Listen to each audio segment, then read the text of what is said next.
Improving my game is of utmost importance to me, and I'm almost certain that it's of utmost importance to you. Every day when you get on the practice table, it is supposed to be a requirement. It is supposed to be your sole intent and purpose, and that is to correct whatever mistakes you have made, to gain the experience that you can gain through practice, and to, of course, use this information to propel your game to the next level. Hey guys, welcome back to the channel. My name is Apex Elenio, and in today's video I'm going to be walking you through an interesting rack, two interesting rack that is, where we're going to be taking some information from the rack and we're going to be looking at our mistakes so we can correct it for the future. If this is the first time here, do not forget to hit the subscribe button below, turn on your post notification bell, leave some positive questions and comments down below, and do not forget to share this out to your pool community. Now what you're seeing here on screen is a replay, just clips from our last video that was uploaded. A link will be pinned in the description box below. Check that video out. It had some valuable information in there, such as how to play safeties like this, of course, control break shot, how to kick at an object ball with intent. For example, here I'm kicking at the one. Now here it is. It's a tough kick, but at the same time I'm not kicking to destroy the whole entire rack. And of course, if you make a mistake, you're gonna get runouts like this. So definitely this is something that I want to dial down on in these two racks. Wasn't a flawless rack, and as I've explained to you guys in my previous videos, a lot of the times you don't get a lot when you see a break and run. You've got to be able to understand what happens during the rack when it gets really tough. So that you can find in my Train Like a Pro, Think Like a Pro, Play Like a Pro series. A link will be pinned in the description box below, so you can definitely check out the other videos that will be made available for you. Alright, so this time now we're going to be looking at two very distinct racks, 10 ball and 9 ball, and so let's see what we can learn from this. Please leave your thoughts in the comments down below as it relates to what you think that I could have done a lot better. Now that was a beautiful break shot there. What I like about this break is in fact how much control that I had over the cue ball, and this is something that I find that I've been improving on most recently. Definitely been getting a good hit on the object ball. You can see that the cue ball squatted in the middle of the table. No balls fortunately did not bump it, so it was pretty good. Even though the rack is laid out tough, it's still very important that you get a good break here. Now here is what I talked about in quite a few of my videos that I've posted. When you see a break and run being done on the internet by various instructors, a lot of the times what I don't find as a player growing up, I don't find where many instructors talk you through a tough rack. Now here I have an opening shot here on the 2, draw back pretty nicely there for position here on the 3, and let me know in the comments guys if this has ever happened to you here. Now I have the 5 in a tricky position. As I said, from the break shot I knew that this rack was going to be tough. Now that 5 ball is tricky, and from the angle you guys may think that maybe the 5 can actually pass the 9, but I don't have enough cut on that 5, so I'm gonna have to go for a very difficult breakout here. Let me know if that has ever happened to you there. Let's have a look at the replay at what happened there. Now I was definitely trying to pot the 3, and I was trying to apply some right spin, just a hair. I just did not apply enough, and so the cue ball found itself in the drink. Now as you all know, that's a carnal sinning pool. Scratching is unforgivable, and if you're playing with a really strong player like myself or even higher, best believe this is going to cost you a lot. Now the mistake has happened. Of course, it's just important for us to learn from that. That was a beautiful breakout. Again there you can see set up the angle nicely, And the mere fact that I had to break out that 5 ball a while ago shows you exactly why I had to go for that shot. But let me know what else you guys would have done had you been on that 3 there. Would you have tried to play a cute position for the 5 and then play a safe, or would you have gone for the breakout? Let me know what you guys would have done here. Now this shot is a beautiful shot that I executed here, potting the 5 ball into the left corner pocket here and coming around beautifully, exactly, and that worked out really nice. And that is something that I've been working on in my game for the better half of over 2 months. Definitely been working on my position play. I've been definitely getting some whooping of recent from a player that is in my area, and it has been costing me a lot, but I'm willing to pay the cost. I'm willing to pay the price in order to improve my positional game, my safety game. I do have a lot of videos coming out, guys, so I want you guys to make sure that you're subscribed to the channel, because I'm going to fill you up with knowledge that is currently floating in my brain at the moment here. Now this mistake here, again, another one, and a lot of you guys may think that that's not a big mistake, but in fact here, let's look at the replay. I'm potting the 6. Now here I went into the 10. My objective was actually to go into the 7, so I'm not sure if the angle to go into the 7 was available, but definitely landed on top of the 7 here. It's basically like a failed rock, but not because you find yourself in the position where you play a bad shot it means that you must give up. It simply means that there is information here that you're gaining from this rock. Now I have a really tough pot here. Don't think I can make it, but I'm going to try to make it and come around for the 8 because it's automatic position. Didn't cut it too cleanly, got a nice friendly bump there on the 9, and pretty much got a bit fortunate here and snookered myself here on the 7. Now the 7 is in the pocket, so it's supposed to be an easy hit. But here is again something that I've been working on in my game. You find that the pros are no longer concerned about necessarily kicking and making contact with an object ball. You see that the pros are now definitely kicking with a lot more intent, a lot more purpose. So here when I try to kick at the 7 ball here, I actually grazed it, and you see it in the replay here. For those of you who think that that was a foul, you can see that slight movement there on the 7 in the magnified version there. So totally sold out the game, and as I said, when you're playing with a strong opponent, you're gonna find that this happens to you. Now in a recent video posted by Dr. Dave, let's hear what Dr. Dave had to say about this here. And a slow roll quarter ball hit from the table center, heads along the rail. A slow roll half ball hit from the head spot, heads to the corner. And a slow roll quarter ball hit from the head spot should head back to the head spot. And this, of course, is a situation that I found myself in. And this is what I'm talking about, guys, that when you watch tutorials on YouTube, it is important for you to pick up this kind of information here. Now, you can see that I was shooting from almost the center of the table, or the bottom half of the table. I applied a little bit of right spin, and you see a strange little reaction from the cue ball here. It kind of gripped the rail, gripped the felt, and came down. Now, that was a risky shot, because definitely I could have scratched, like Dr. Dave was telling in your clip. I'll pin a link to that video in the description. Dr. Dave truly is an inspiration to my game. Earlier on in my career, earlier on in myself learning this game, Dr. Dave was a true instrument towards my improvement here. Now again, as I said, the rock kind of failed on me a little bit in terms of some of the things that I wanted to get done.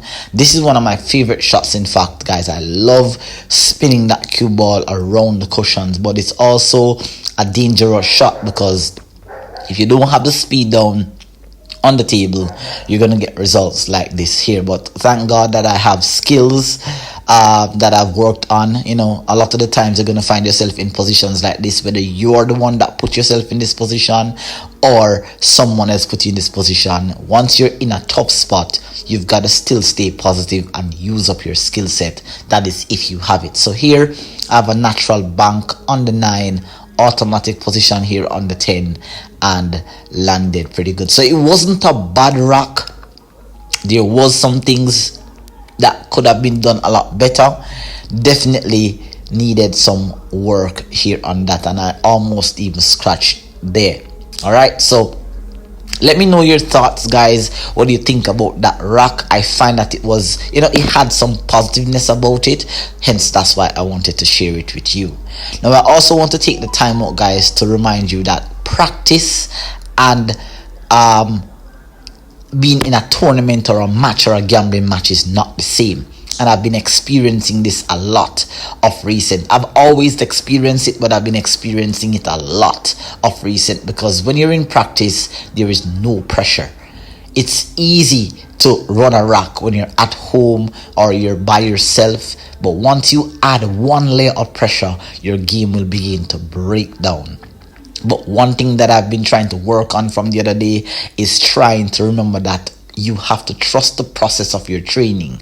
Once you're training, you know it's working in training, then there's nothing to stop you from having it worked in an actual competitive match. So that I will be adding to my game. I'll be adding the whole fact that I need to stay consistent with my practice. Everything that you see me doing here is what I want to do when I'm in the actual game, regardless of who I'm playing or whatever the result might turn out to be. I want to keep consistent here.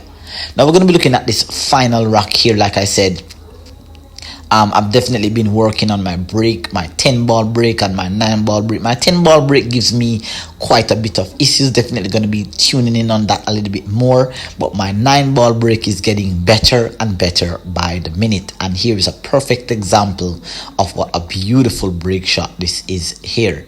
Really, really nice. Getting 3 balls down on the break. You cannot ask for better than that. I kind of felt like what Shane Van Boening did here. Obviously, I'm nowhere near Shane Van Boening's level, but that break there by Shane Van Boening was absolutely beautiful, and I'm definitely aiming to get to that level here. Let's have a look at the replay for this break here. Really nice control on the one. You can see really nice control on the cue ball, pardon me there. Got a couple of kicks, could have been kicked into the side, but regardless, you can see how nice the balls are spreading. The control on the cue ball, had it not got the kick, it would have probably been around the center of the table here. Now normally when you get a beautiful break shot like this, you want to have a look at the lowest numbered ball, and I do not have a look at the lowest numbered ball here. All I have is, well, I actually have a very thin snip cut on the 2, but the 4 ball is behind the 8, so the position on the 4 is not guaranteed. Now I learned something, I got introduced to something as I was scrolling on the internet the other day, and you can see the gestures that I'm putting on the table here. What I'm trying to do here is to overcut the 2 ball and try to come 2, potentially 3 cushions behind the 9. And I'm going to bring up on the screen here a video that came from a 3 cushion billiards video that I was watching, because that is something that I'm now interested in, not necessarily playing billiards, but I find that billiards is really a powerful tool to add to your game. Now this is a recent video, and you can see the mathematical calculations there. I'll be doing a video on that soon, in about a month, so definitely check that out. Here you see this billiard guy here. What he's doing is that he's knocking the object ball here, and he's coming 3 cushions behind the object ball, and this is a truly powerful tool. I'm almost convinced that a lot of the times when a pro plays a high level safety, hides the cue ball behind 1 ball, and they hear the crowd goes off, they truly know something that we don't know as amateur players or intermediate level players. And this is something that I've been really dialing down on. My game has been broken down a little bit, and that is why now you can see that it's not being done correctly here. Now that was a shocker, because I definitely did not want to pot the 2. I got the objective to get the cue ball behind the 9, which is perfect. It didn't take the exact path that I had predicted, but I got it behind the 9. But of course, because it's 9 ball and you pot, you fluke the shot, you're gonna have to take on the pot here. So definitely, as I said, guys, once you learn something new in the game, expect that your game is going to break down a little bit. I've been working a lot on my safety game. I've been working a lot on my kick safe part of the game. I'm no longer interested so much about kicking, because I can kick to touch the ball anywhere that is at on the table, but it's kicking with intent. Now, the system that you see me doing here on the table at the moment during the match, and like I said, guys, this is a practice session, so even though you may see a shot clock down into the corner, that is something that I'm also having in the back of my mind, that I need to definitely work on how fast I do my calculations. But at the same time, guys, the only way that these calculations can be done quickly in the game is that you have to be able to practice these on the you have to be able to execute these. There's no point in practicing something if when it comes up you don't want to do it, or you want to do something else. That is something that I learned from a really strong player that I used to play with here. Now, that 3-wheel kick there, this is the second time that you guys would have seen me do a kick like that and missed. I'm not too worried about it, because I recently did a video on this here where I definitely figured out how to come off that 3 cushions to make contact with the 4 from behind. So definitely look out for that video, guys. It's going to be epic here.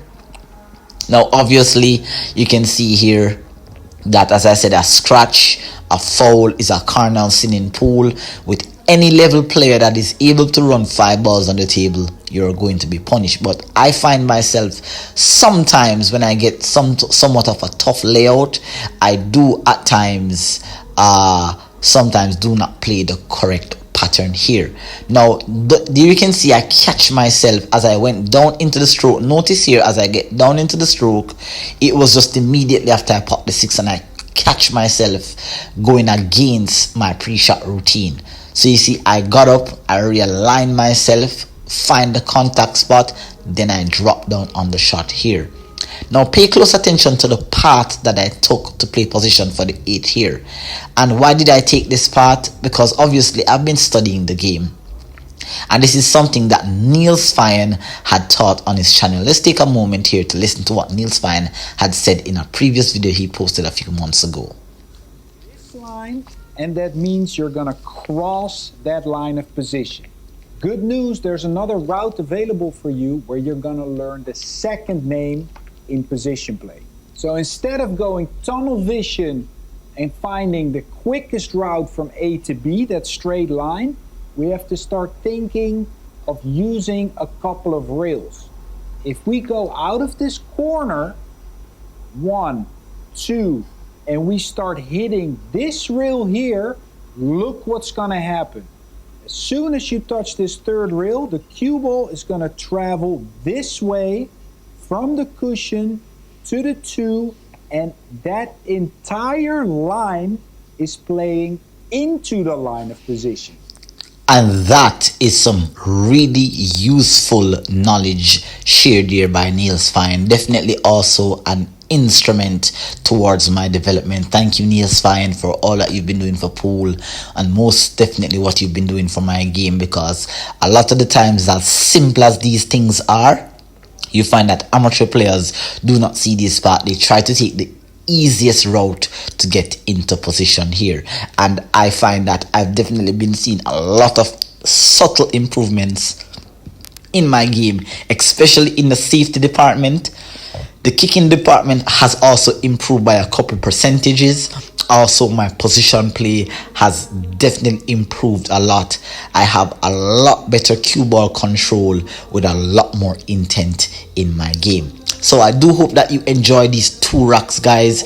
I find it very interesting. I find some value from it, and I hope you also find some value. So if you've made it this far in the video, do not forget to hit the subscribe button below, turn on your post notification bell, leave your thoughts in the comment section below, and I'll see you in the next video. The links mentioned in these videos will be pinned in the description box below. Take care. Until then, I'll see you in the next video. Bye bye.